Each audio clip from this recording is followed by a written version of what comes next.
Joining me now is Georgia Congressman Richard McCormick. He's a member of the House Foreign Affairs, Armed Services, and GOP Doctors Caucus. Congressman, good to see you this morning. Thanks very much for being here. Were you in the speech yesterday? I was. How would you assess? What is your takeaway from it? First of all, it came across as very strong, powerful words. One of the best speeches I've heard all year. He took on some tough topics.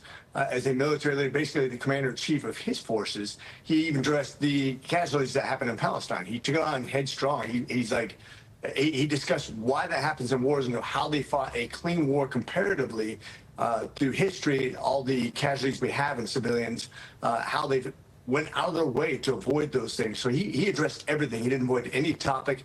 He took on the fact that we need to remain strong allies into the future. He talked about who's in America right now and who's actually planting terrorist flags here in America, burning American flags.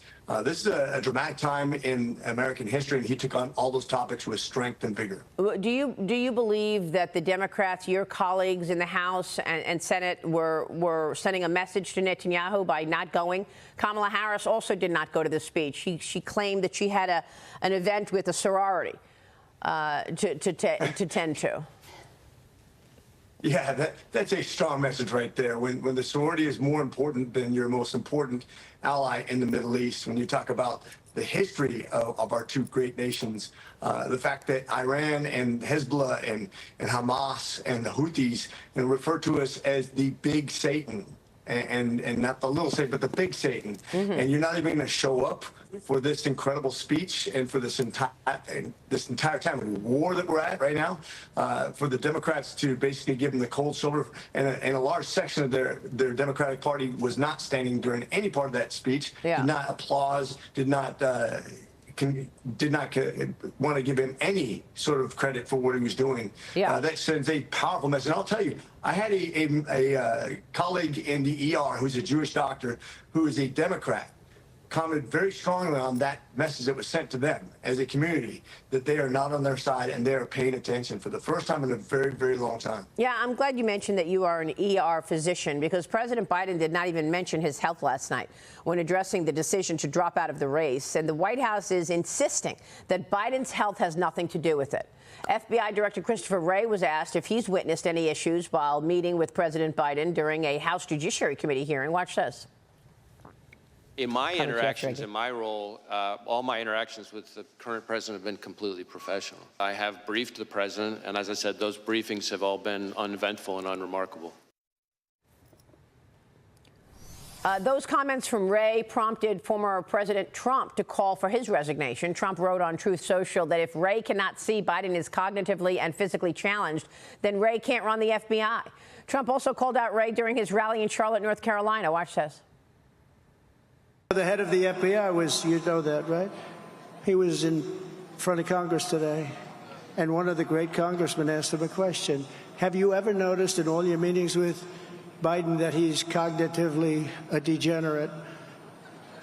And he said, no, I never noticed that. Anybody that says that, you know they're not telling the truth. I didn't notice he couldn't stand up. I didn't notice he can't walk, and I didn't notice he can't think and he couldn't talk. Other than that, he's doing quite well. Congressman, you are an emergency room physician. Do you think Wray could have noticed Biden's decline? Oh, I think he did. I don't think he wanted to be honest about it. It's a tough position, quite frankly. You're talking about the head of the greatest nation, the most powerful person in the world, and talking about his cognitive decline is hard when you're a director under an appointment. But there's no doubt he noticed it. Everybody in America noticed it. As a matter of fact, we've been pointing out for about 5 years now. So I think this is something that needed to be addressed. Obviously, Wray's not going to be honest about it. He's going to be called out on it. We've been needing good, strong leadership in the FBI, CIA for a very long time. We need to replace some people when we come back into power. Yeah, well, look, Vice President Kamala Harris did not play much of a role, we're told, in shaping President Biden's economic policy. That's the doozy from the New York Times today. They say Harris was rarely a loud voice during economic debates, including conversations about countering inflation.